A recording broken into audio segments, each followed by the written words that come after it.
అందరికీ నమస్కారం అండి. నా పేరు పలపాల కనకేశ్వరరావు, పవనిజం, జనసేన పార్టీ 65వ వార్డు ప్రధాన కార్యదర్శి. ఎప్పుడైనా సరే మనం ఒకటి ఆలోచించాలి. మనం కార్యకర్తగా ఉన్నామంటే మన ఊరిని మనమే బాధ్యత ప్రకారంగా తీసుకొని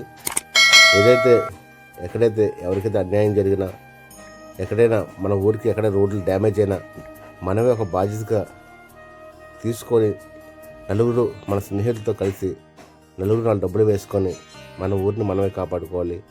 అలాగే మా 65వ వార్డు ప్రియదర్శిని కాలనీలో ఒక రోడ్డు మీద డ్రైనేజ్కి ఒక లారీ వచ్చి అది బాగా దిగబడిపోయింది. అది కన్నాల పడిపోయింది అన్నమాట.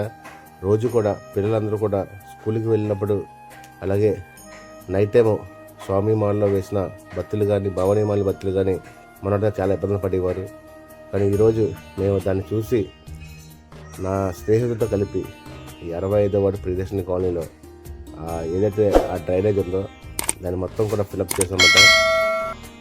ఎప్పుడైనా సరే ఒకటే గుర్తుపెట్టుకోవాలి, ఎవరో నాయకుడు వచ్చి మనం ఓటేసాం కదా, నాయకుడు వచ్చి చేస్తాడనుకోవడం మన తప్పు. వాళ్ళకి కొంతవరకు మనం బాధ్యత ఇవ్వాలి, కానీ చిన్న చిన్న బాధ్యత కూడా మన వాళ్ళ మీద తోచడం తప్పది. కాబట్టి మన ఊరిని మనమే కాపాడుకోవాలి, మన గ్రామాన్ని మనమే సరిదిద్దుకోవాలనే ఆలోచనతో ప్రతి ఒక్కరు కూడా నా తోటి నాయకులు, కార్యకర్తలతో ఎక్కడైనా ఏ సమస్య ఉన్నా సరే చేయండి. జై జనసేన, జై హింద్.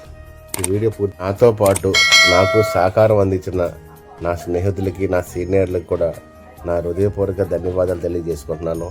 మిత్రులారా, ఎప్పుడైనా సరే ఒకటి గుర్తుపెట్టుకోండి, మనం ఎప్పుడైనా సరే మన ఊరు బాగు చేయించుకొని వేరే ఊరికి వెళ్ళి మనం సహకారం అందిస్తే బాగుంటుంది.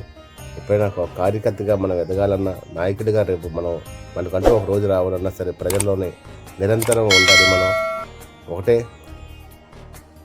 దయచేసి ఈ వీడియో పూర్తిగా చూడండి ఫ్రెండ్స్. లెంత్ ఎక్కువ ఉంది, నేను ఎక్కువ వాయిస్ ఇవ్వకూడదు, కానీ అయినా సరే తప్పదు. అంటే మన ఊరిని మనమే కాపాడుకోవాలి. నా ఊరు నా బాధ్యత. జై హింద్, జై